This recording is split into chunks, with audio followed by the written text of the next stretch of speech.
Indy, whenever I'm over, it's he just wants to be here.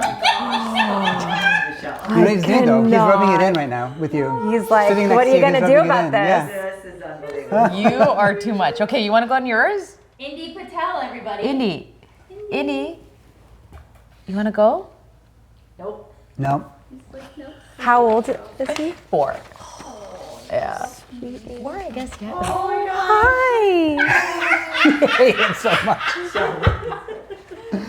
You are ridiculous. All right, everyone, we're very excited for today's guest, Michelle Maros. Michelle is a writer, speaker, and the co-founder of Peaceful Mind, Peaceful Life, where she's helped thousands of people find more calm, clarity, and self-love in their everyday lives. Yeah, after stepping away from a high-pressure career in Washington, D.C., Michelle discovered the power of mindfulness and made it her mission to share that wisdom with others. You might also know her as the co-host of the Life Happens podcast, which she hosts with her mom, Barb. Their honest, heart-centered conversations about personal growth and healing are always so inspiring. Today, Michelle's here to talk about her new book, Dear Friend, a beautiful collection of daily love notes that offer gentle reminders to slow down, reconnect, and show yourself a little more compassion every single day. Michelle, thanks for being here today. Thanks so much for having me. It's so nice to meet you guys. It's so great you too. to be with you all. Indy. This the is such a co-host. treat. He's not going to leave your side. I love it. This What a book, dream. I opened it this morning. I was, for the last few days, I've been looking at it, but I opened it up this morning to just get that affirmation. That's what this book is doing. Is I was going to say, that's pretty perfect, what you just said. Yeah, forget putting your iPhone next to your bed. You put the book. This is the way we're... We we're worked really trying hard to make the cover look as nice as it could because I wanted people to also feel like they could have it out, and at their nightstand or on their coffee table where it's just like, oh, I'm going to grab for that maybe instead of first thing your phone. Yeah, So. well, I love that as an idea. We're all looking for an antidote to something right now. And the idea of just stopping, taking that moment to whatever the affirmation or to write something out is such an important thing. And I think that it's very, very easy, even if that's your intention, to forget to do that. Is that a lot of the reason why this exists now? For sure. I think we all can have the best intentions to slow down or to be more present or more mindful, but life often gets in the way. And it was my intention with the book to give, the reader something that they can maybe be excited about having in their life, to like open in the morning, check it throughout the day, or maybe before bed to give them a gentle reminder or a nudge or just something to make them feel a little more, comforted throughout the craziness of life. And I think that's important because my rituals in the morning suck. It's not easy. I wake up with stress. There's anxiety. I'm like, I gotta do this, I gotta do that.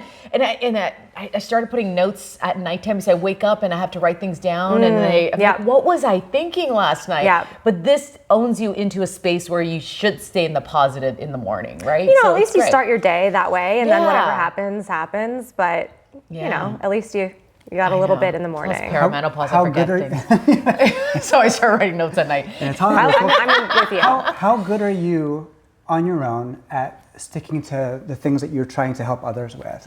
That's a great question. I do have a practice where in the morning before I, get on with my day, I will spend some time in meditation, like closing my eyes and connecting with myself. And I often hear from people that it's like so hard to incorporate that into their daily routine, and I totally get it. But I think over practice and just reinforcing it, for me, it almost feels like if I don't do it, like I didn't brush my teeth or something that I would not skip. So that's kind of like one of my non-negotiables. But like journaling or just even, going to the bathroom before a meeting and just closing my eyes, those are some other things that I like to incorporate. But I do like to start my day, with some silence and stillness for sure. It's a practice. It takes a while. It does. And it's not easy. Yeah. Like people think, oh, I'm bad at it or I can't do it or there's something wrong with me. Like I thought that too. And it's just like, we're not used to doing it. There's a million other things that are grabbing our attention. And so, like little by little, you don't go to the gym and, start lifting thousands of pounds. You start small and build your way up. Now, I understand tomorrow's your birthday? It is. Which is Happy birthday. Crazy. Thank you. We were going to make you a cake, but we just figured out at the end that it was going to take too long. Too much time. That's so sweet. This is a great little... Indy, do you want to stay? Yeah, okay.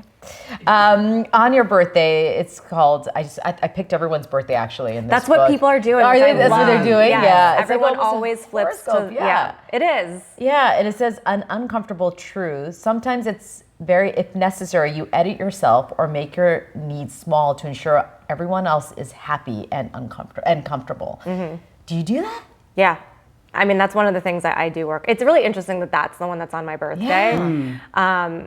And people have asked, like, did you pick specific ones for specific dates? And my publisher and my editors kind of jumbled them all up. And then when I went to, choose, it was kind of too late to move. So I'm like, I guess this one about, relationships kind of being clunky sometimes is on my birthday, but that might be for a reason. But yeah, I think I've definitely have a history of people pleasing and, trying to just status quo and fit in. So certainly that's been a big lesson for me to be more comfortable your ways now, or do you feel? I'm not perfect, but I think as I've gotten older, like you said, it's my birthday tomorrow. I'm turning 40, so. Oh, happy 40th! It's a big one. Thank you. It's a big one. All the book stuff has kind of drowned out maybe any of the anxiety that I have about this milestone, but it's nice to get older and have, be a little wiser and have some lessons under my belt and feel a little more self-assured in that way. Why do we think that milestone birthday is such a big deal? I don't know. When I turned 42, I'm 46 now, my world changed. I became more myself. That's what people are saying, which I'm excited about. There's some truth to that.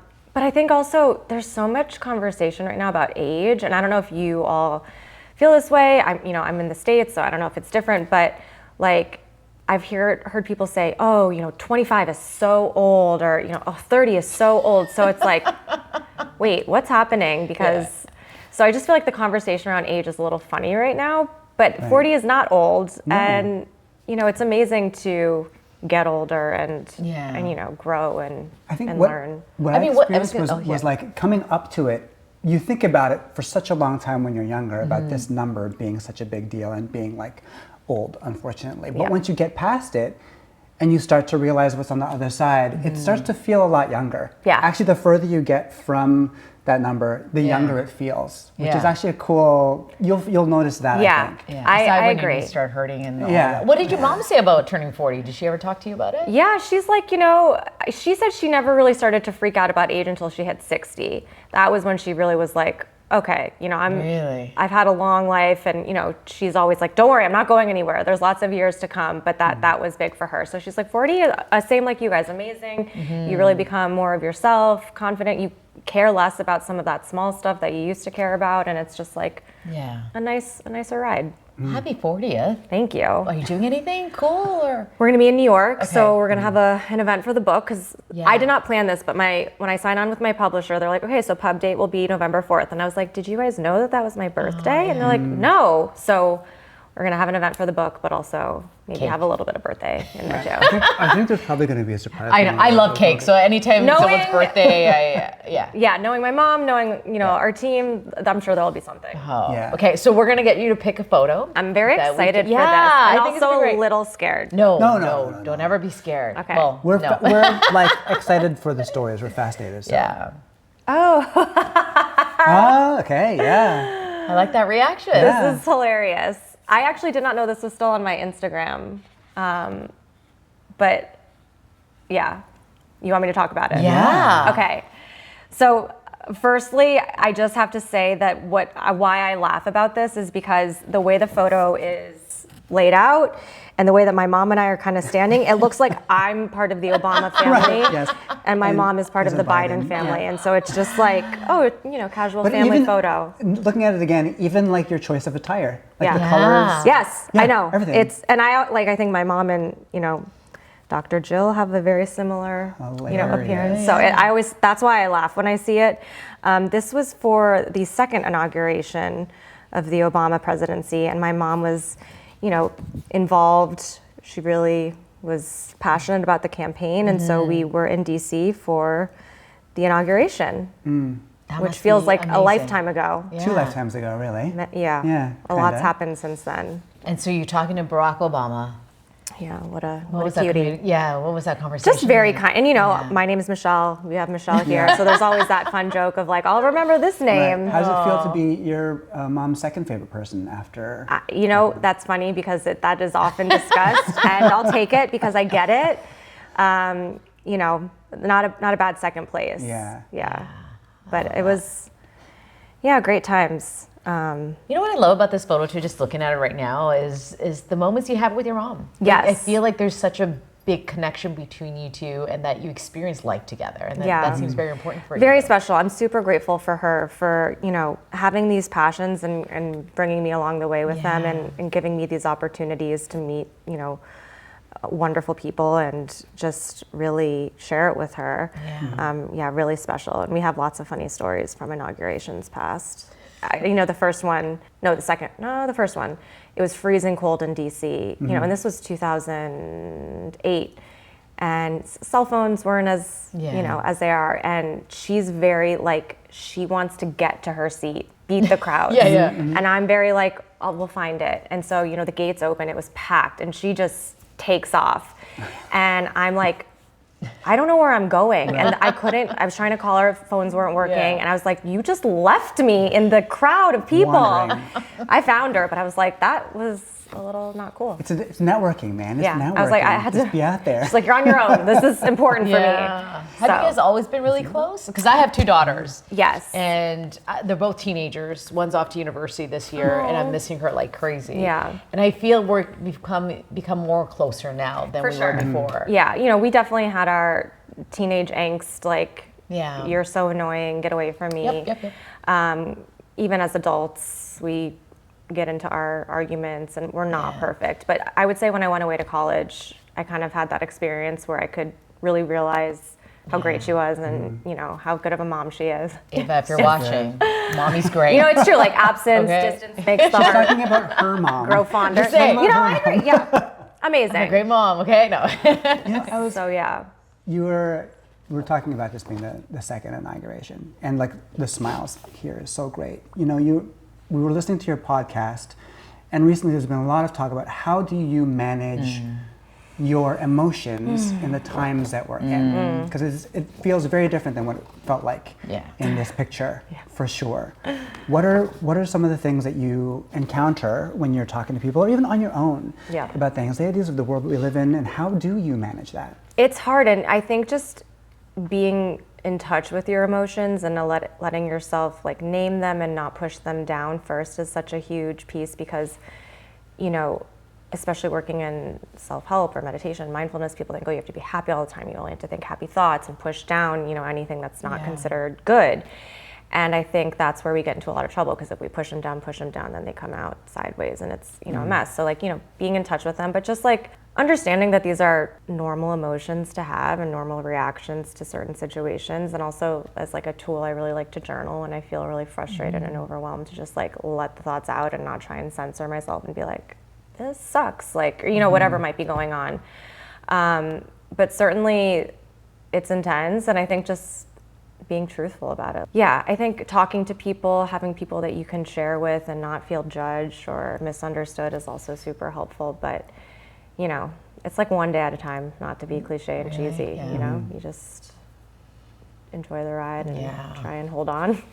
I mean, you live in the U.S. and we live here, and we don't even get the amount of emotions that you guys deal with. So for people, I'm very happy to come up here. Right. I gotta say, it's always, you're always welcome. Happy to have you. But how can people, you know, you talked about journaling, but what are some things you can do to make sure you don't let it weigh on you? Yeah. And I think that's the other thing. People feel like everyone else's problem is your problem, and that's a good point, right? Yeah. How do you let that go? You know, I think like the doom scrolling is so big, and just we have so much access to so much information. Like I can know what someone on the other side of the world is like having for breakfast, which is kind of cool. But then also I can know about the suffering or like the difficult parts as well. And I think that does take its toll, because I don't know as human beings we were ever meant to like know so much about so many people. Yeah, exactly. Yeah. And so what's been really helpful for me is just, you know, just set some boundaries with like, stay informed, like know what's going on, but I don't have to, you know, watch 800 videos on TikTok about sad cats all the time, you know, like, and that's just sad cats. Yeah. So like having boundaries with it for sure, not letting myself like, and being in touch with my emotions. Like if I know that I'm like in a super emotional state, I'll be like, okay, maybe I don't need to do that today. And again, like talking to my mom, talking to friends is just a great, and also like, not to sound cliche, but like exercise, like moving my body to like get out some of those emotions and not feeling so like in a hole when things feel really, really depressing. It's just like you have to find ways to like exercise, like pun intended, the emotions, and just not let it kind of fester and live inside of you. That's such a key one. At least for me, like I have to get up. Yeah. I have to move. Yeah. Otherwise I don't feel like a person, really. Yeah. Well, it's like you think you can be on your phone and like on TikTok or any social media and it's like an hour's gone by and like think of all the information that you've taken in and like other people's opinions and energy and just it's like a lot. Even if it's not heavy stuff, it's still like impacting our mental well-being. It's interesting. I was listening to a podcast and it was about how kids have a phone and they're always on their phone, and that they, the idea of going out and experiencing what we experience, but this is their norm. And they were trying to explain that. How do you adjust that norm? Because this is all they know. Yeah. And this is normal for them. It's wild. So that was an interesting way of looking at it. Because I'm like, oh, you should get off the phone. But this is their it's what world. they know. I know. I think about being a kid and like boredom, and we had opportunities to be bored, and just like we had to figure out ways to entertain ourselves. And I don't have kids, so I can't speak from that experience. But kids these days have so much at their fingertips to entertain them. It's like, how would they fill that gap of like the creativity of how do I entertain myself? Right. It's interesting. It's very interesting. They have a different mindset, that's for sure. Yeah, and like they're tiny geniuses with technology. And I'm like, I feel like a boomer. Well, there's a balance. There are things about it, the access they have, which is phenomenal for them. But the other side of it can be heavy. It can be dark. Yeah. The access, the information, like they just know so much so young. It's like they're little adults running around. They know, 2 years old, they know how to use an iPad. Oh, I was going to pick one for you. Sorry, you go pick. I was like ready to go. This one. Oh, the furthest one. Farthest one away. Oh, this is so nice. This is fun. So this is me and my dad. I believe this was around Christmas time. Yeah. It looks Christmassy in the background. You're so cute. Thank you. Poinsettias in the back there? Yeah, it looks like it. How old were you in this photo? 7, 8, something like that. I love it. So I'm going to the page of your honoring grief. Love it. And this one's a big one for me because Carlos' father passed away as well. And it was a tough time. And my dad is going through that period of the same experience. And you wrote something here about over time, I've learned to embrace my grief and transform my feelings from sadness and anger to love and remembrance. How? How do you do that? I think over time is a big piece of that because my dad passed away when I was 21. So it's been... You were in college at the time, I'm assuming? Yeah, going into my senior year of college. So that was like 18 years ago, something around that. So I have many years under my belt. Yeah.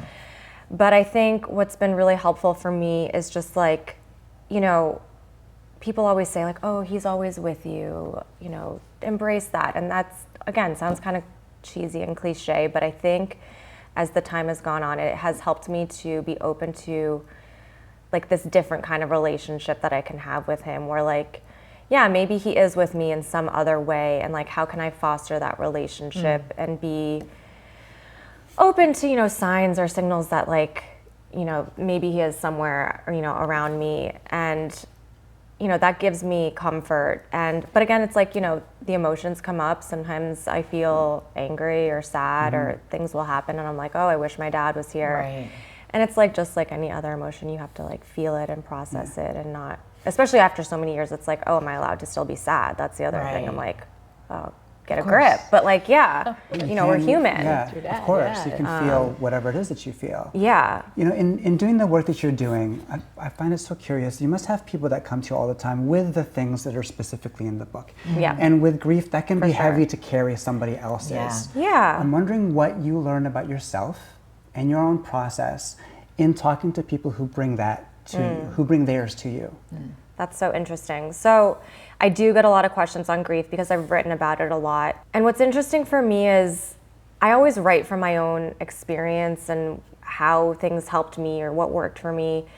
And I think so often, like you see those memes on social media where it's like things not to say to people, things that you could say. And like, I don't know what the correct things are. And so I don't ever want to feel or portray that I'm like some sort of authority on how to manage it because like I do really believe it's different for everyone. And so I try to just share from what's helped me and just if someone's really going through it, be a listener and, offer them, grace and support. But, this sounds really messed up, but it's like these are these, you know, sadness or the loss are sometimes the things that connect us to people, and like we can share and be vulnerable in those situations. And so, you know, although I don't ever want anyone to go through something difficult or have that experience, you know, it's nice in a way to be able to connect with someone on that, like, okay, you get it, like we get each other, and it's just like another way to form connection.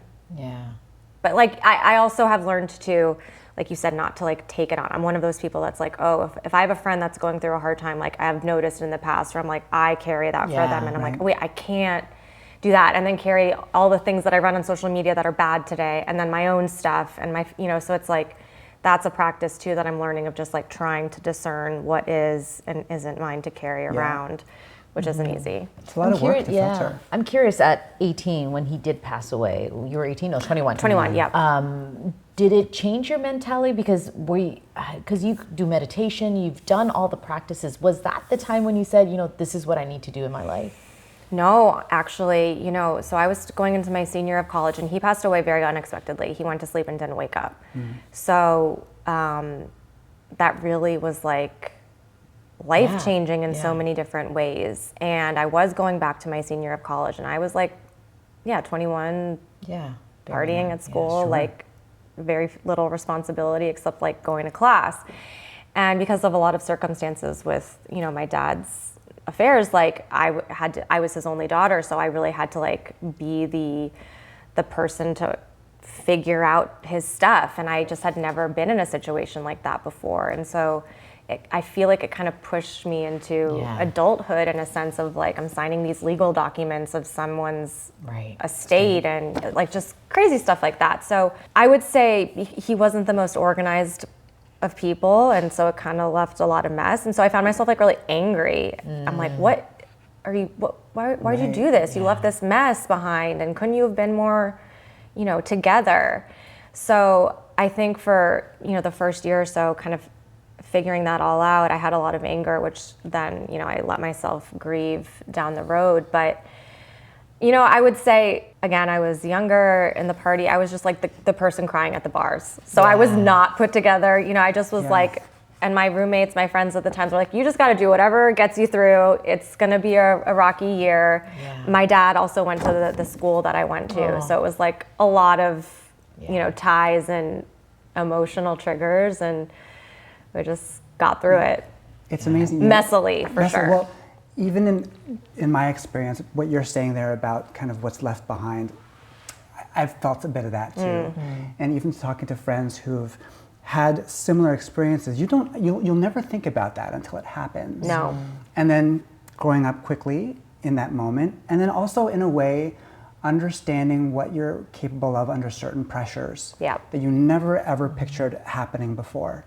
And I bet you there were moments in all of that, in the frustration, where you also were like, I'm taking care of this. I'm doing this. I'm doing this. Right? Absolutely. And I think it's important to like celebrate those little wins, even though you're in maybe, you know, difficulty. It's like, I am more capable than maybe I give myself credit for. And that's a cool silver lining in a messy situation. Did you guys have similarities in any ways? My dad was a big sports fan.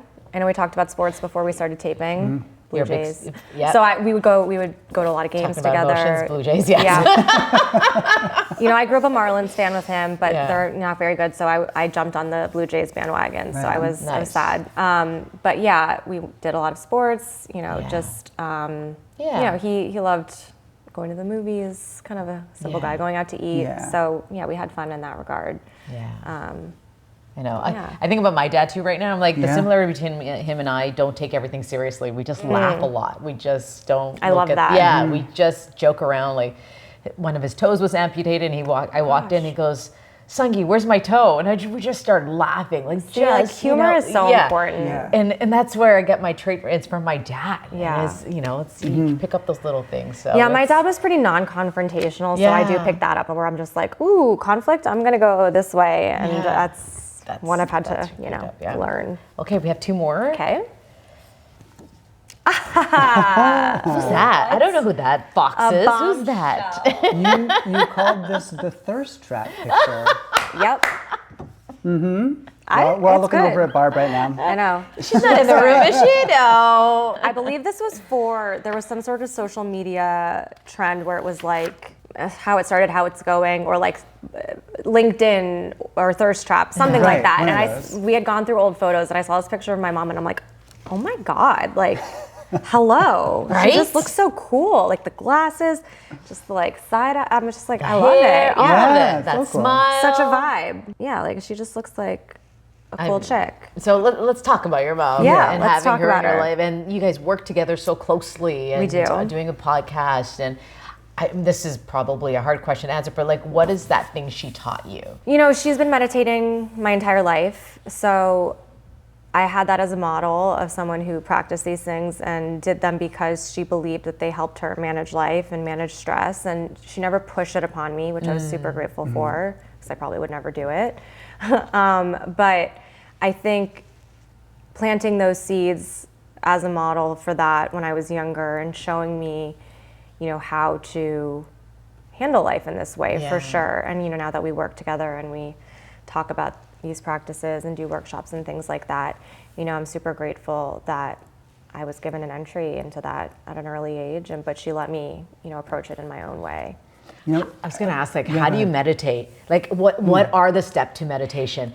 The fundamental, because I cannot do it. You Michelle. can, I promise. I cannot. I promise. I think about everything and anything. But I it's just okay. can't. one How? of the biggest. It's usually you in my head. No kidding. This is done. Did we get that? Yo. Done. But like, I think I know what you're getting at, because like, the same thing happens to me where I sit and I can't not think of everything. Yeah. But that's our minds, that's what our minds are Yeah. supposed to do. They're supposed to think, and we're not trained ever how, I mean, we can't stop our minds. So like, that's the first thing, like it's gonna happen. But it's like a practice, you know, and just start small.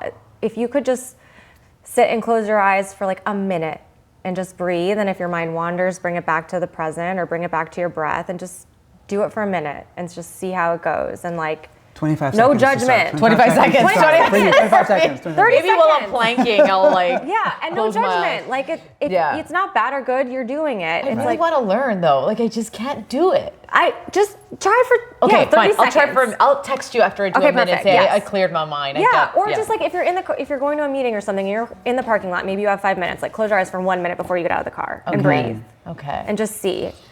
You know, yeah, just breathe. Just normal. And be with yourself, yeah. Okay. You don't have to make it complicated. Like I know there's lots of stuff, and the stuff is nice if you like it, but Yeah. like it can be simple. This is the other thing, you know, going back to this sort of conversation about social media, there are messages coming from everywhere. And there are a lot of people that will say, this is how you're supposed to do Yeah. something. I don't know where you fall on the spectrum of like, figure it out on your own to this is how you're supposed to do it. Yeah. And for you, how do you approach that? Because you're giving, and this is like, dear friend as you're being a friend, someone being a friend to themselves, and sort of giving people gentle advice and a gentle nudge. But if someone comes to you like Sangeeta did and was like, how do I do it? Yeah, which How do is I do most it? people. Which is most Yeah. people. What is your immediate reaction? Like, how do you guide someone towards a healthy practice? I'm so glad you asked that because there are so many rules and just like there's a lot of information out there. And you know, I've done a ton of workshops, I've gone to a lot of different classes. There are lots of different ways, and I think there's something for everyone. What I am super grateful for my mom is like she often teaches still and encourages like kind of find something that works for you. And because it has to be something that you're going to want to sustain or that you're going to be inclined to do. And so if you're like, oh, well, someone on the internet said I had to do it 30 minutes, you know, in a dark room with you're just likely not going to get that in. And so that's why I say start small. Like if you can do it for a minute before, you know, you open, I mean, you open your eyes and close them again for a minute before you like get out of bed or, you know, in the car before going into work, or just finding like little ways to weave it in throughout the day that might help you before a stressful moment and just see like, oh, I feel maybe like a little bit better or a little less stressed than I did before. You'll start to think like, oh, maybe I want to try that again. Or, you know, maybe it'll suck for a little bit, but you just stick with it because I've often noticed too, it's like sometimes people say, oh, I'm enlightened and I'm just this being that's like, you know, floating through the street. And I'm like, okay, that has never happened to me. Or like, I feel so bad that I've told this story a lot and I'm like, I hope this person never hears it. But like I was in a class once, I'm trying to even remember. I can't remember. It was so long ago. We were in this meditation class and we all opened our eyes and someone was like, do you want to share your experience? And she raised her hand. She goes, oh my gosh, that was so beautiful. And an angel came and kissed me on the cheek. And I'm sitting there like, I just had my eyes, that did not happen to me. And I was like, what am I doing wrong? So I feel like there's also a lot of expectation for the practice. And I think for me, the benefits I've learned is I'm a little more patient than maybe I would have been 5 years ago, or maybe I'm not so quick to knee-jerk react when my mom is irritating me, in a work meeting, or maybe I don't send a super snarky email in the heat of the moment. And it's those kinds of things where I'm it's not the coolest thing in the world to say that, you can't put it on a graphic and, it's not the sexiest thing in the world. But for me, at least, I feel a lot better about how I manage and approach life in that regard. But life is those little things. Yeah. It's the little things. Life is those little things. Yeah. So you need those practical. I mean, you can say all you want that an angel kissed me on the cheek once in my lifetime, but how is that going to help you manage? I love that. And there's studies for the physical health benefits too, but I'm not a doctor, so. But I believe it because it's balancing the nervous system. We are so stressed and high strung as a society these days. So I think anything we can do to just chill out a bit. There it is. Your mom's birthday is November 17th. Oh my gosh, gosh, right? you guys are good. I don't actually don't even want to pick a quote from this because your life has seasons. Yeah. That itself is so powerful. Yeah. It's true. Yeah. So what season is your mom in? Ooh, I would say she's in a season of excitement. She's a very great cheerleader for all of my book stuff, so I'm super grateful for that. She's also in the process of writing another book. I think creativity, excitement, and just having fun. She, in the past couple of years, went through a divorce of her husband of 33-ish years. And so that was rough. And I think now that she's kind of on the tail end of that and starting to, come into her own with this new chapter of her life and figuring out who she is, in this period of her life and have fun. And we often joke, not to sound super grim, but she talks often on the show and in her work of she had a bad childhood, traumatic, rough stuff, no money, just bad all the way around. And sometimes she'll say, she's I didn't really have fun as a kid. And I'm that is so depressing. And she's we didn't have time for fun, and I didn't have friends, and so I'm just you need to do that now. You have to have fun and embrace life in this moment. So I feel I hope that's what it is for her. Yeah, take her to Vegas for 3 days. Yeah. Forget New York. Go to Vegas for your birthday. Cancel it. Yeah. It's happening. Zoom in for a New York. But that's so great, right? I think that's what we want for our parents as well. Yeah, is to exactly. be able to live those Especially moments. when you're ending a chapter that was tough. Yeah. It's no, go live your best life, whatever that looks like. It's also that thing of, we look at our parents, and if they would say to themselves that they have done even 75% of the job that they've wanted to do with us, we can see the work that they've put in. I think about this with my mom all the time. Yeah. When she was getting to retirement age, she was so worried about what her life would be without her work, without my dad. Yeah. She was worried about where her health, her cognitive, everything. Yeah. And she got to the other side, and she's thriving because she got to embrace that part of her that said, yes, I'm going to go do this. Someone invited me to a cruise. I've never been on a cruise. That's right. You went on a trip, And I've never been happier for her. Yeah, I love that. And it's so wonderful to see her in this space. Yeah, those transition moments can be scary, especially for our parents, when they start to retire or maybe kids move out of the house. It's what is my purpose?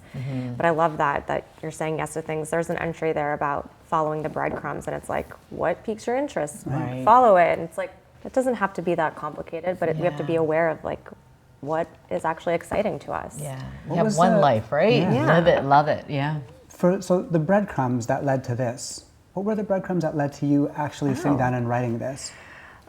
So it's been a lot of years. I had the idea, like I said, my mom planted these seeds within me. We would start the day reading from a book. I'd been writing blogs for Peace of Mind, Peaceful Life, or nonprofit for years. And it's just I've written a lot. I probably have a lot that I could put together. And I wanted to do, a daily book. And I was maybe that'll be a little easier than a regular book because it's not full chapters. I don't have, there's so many days in the year. Yeah.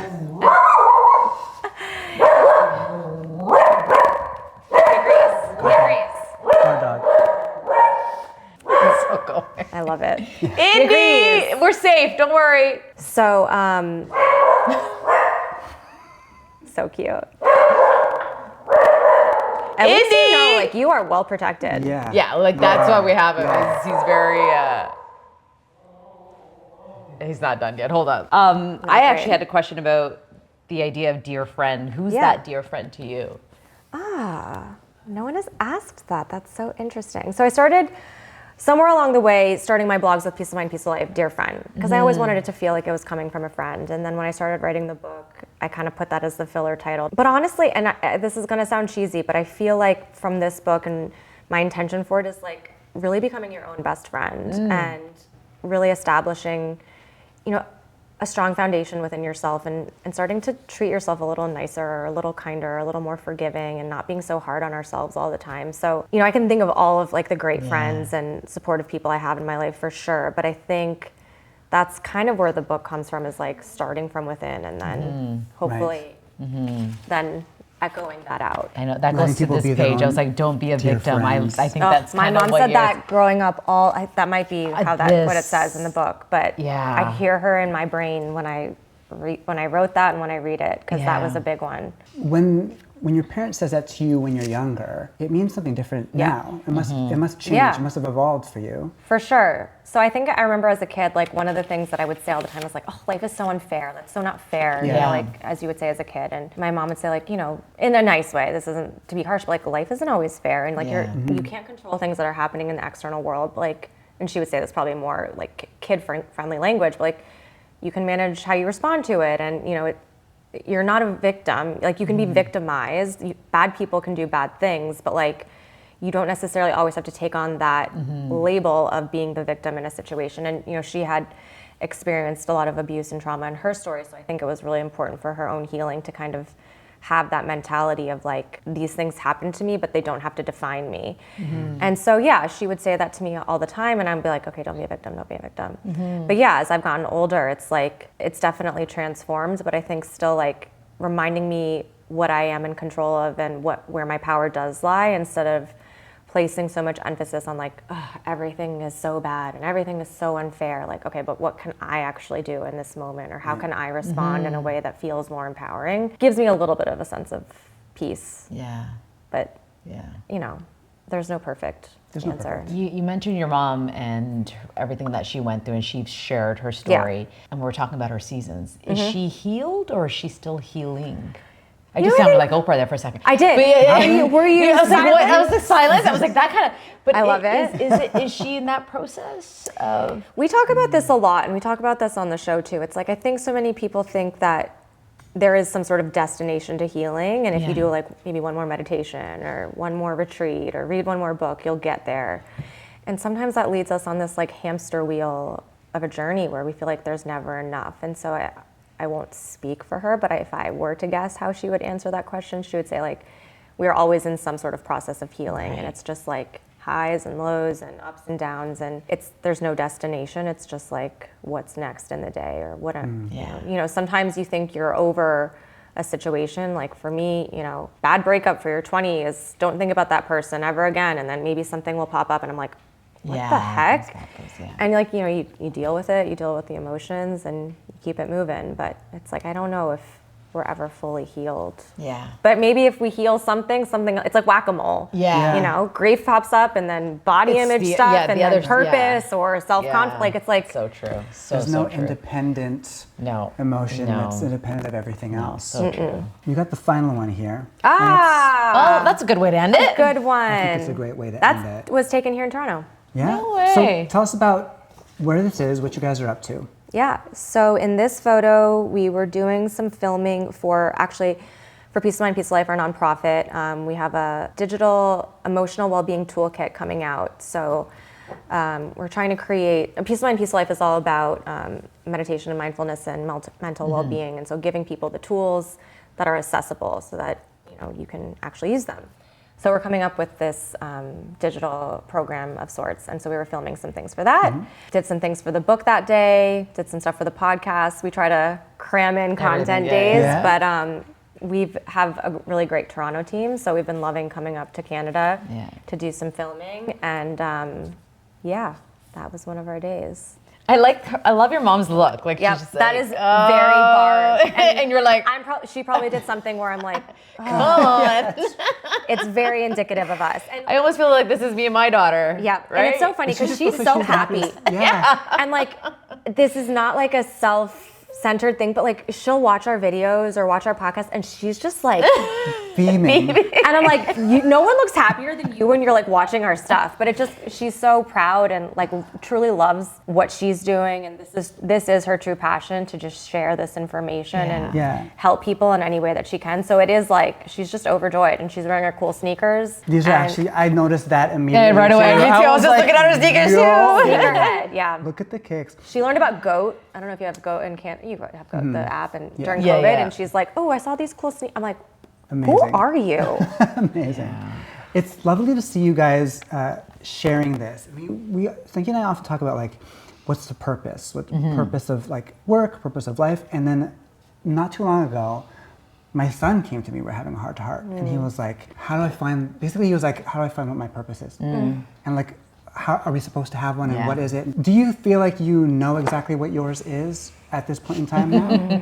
That makes me, hearing your son say that, because I went through that, and I kind of was one of those people that always thought like, everyone else has a purpose. Everyone else can figure it out, and I'm the one person in the world that maybe doesn't or can't. And it always seems so much easier for people. So I feel for anyone that kind of is going through that. And I think there's a lot of emphasis put on like, find your one true purpose. So you're like those people that were born knowing they were going to be a doctor or a lawyer and just did it. And it's like, oh, maybe I don't have that. So like, what does that say about me? Yeah. So I've been like toying with, and I think there are some entries about it in the book of just like breaking down what purpose really means. And I think maybe we don't have one single purpose for our lives, but I think the seasons, a chapter, you could, I was working corporate for a while, and I don't know what I was doing, but I said yes to something, and I learned a lot of things that I didn't ever know that I was going to learn. And that served its purpose for that period of time. And, I kind of felt like it was time to move on. So I think for me, the practice of purpose is more about just like checking in with myself and like seeing what's aligned. Like if there's something in my life that is constantly bringing me stress and anxiety, or just like I really, really like am begrudgingly doing it every day, maybe I need to look at that. Yeah. Maybe I need to change something. There's an author and a therapist, her name is Nedra Glover Tawwab, and she writes about boundaries. And she often says like the things that you feel, and I'm paraphrasing, but like that you feel the most angry towards or that irritate you the most are often the signs of like where you might need to set a boundary or make a change. And so it's like, what are those things in your day that maybe you're just like, I don't want to do this, but I have to do it anyways. And of course, we all have stuff that we don't want to do. But it's like, just start to become aware of that. And, you don't have to make a change overnight. If it's like a career or a relationship or school, it's like, start to follow the breadcrumbs, or be like, what would interest me, or what would I want to do, or what's maybe something small I can do to see how that would go, or just, changing your environment or your routine a little bit to shake things up, to get a new perspective. That's kind of how I look at purpose, because it's just, it feels so heavy and like boxed in. Right. What's your purpose? Some people love that. What's my purpose? Yeah. Well, that's the thing. I think in different stages or ages of your life, you look at these things by the definition somebody gave you. Yeah, like a label. Especially when you're younger. Now, I'm thinking a lot in terms of what you had just talked about. Essentially, it's chapters. Yeah. So we talk about this a lot because it was a big moment for us. The whole reason why we started this podcast, this interview show together, was because we were colleagues at another show that ended, and we wanted to keep working together. I love it. So that was a chapter that closed. My purpose for that time was, at least in my mind there, doing the best I could do for that work and for my family. And now it's a different chapter, so purpose is different. And we talked about this a million times. But like purpose for me is like finding what that joy is in life and pursuing it. Where, sometimes when you're in my dad used to call it the golden handcuffs. You're in a spot that seems like a really great spot, but it limits you in another way. It limits your spirit. And so now that your spirit is free, you can go chase it. So that's where I am now. And then that purpose will change at some point. Love I that. love that. Look at us. Love that. It's just like, showing up to the day. Like, who you are and being open to what happens. Yeah, And it's true. yeah, the labels are tough because even like, for the book, they're like, what's your bio? And it's like, well, how do you want to label yourself? And I'm like, I don't know. Yeah. Yeah. And sometimes those labels can really like weigh heavy. So for me, it's just about the intention, I guess, that I live my life by. Yeah. Well, thanks for being a dear friend.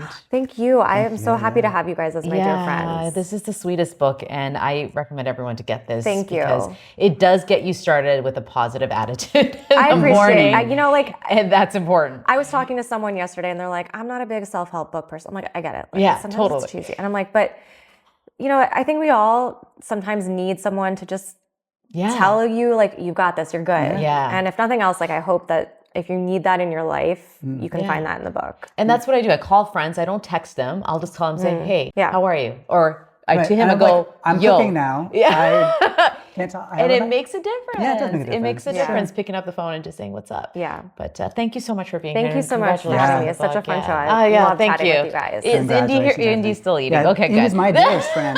Where's that guy? What's my purpose? Indy. I love it so much.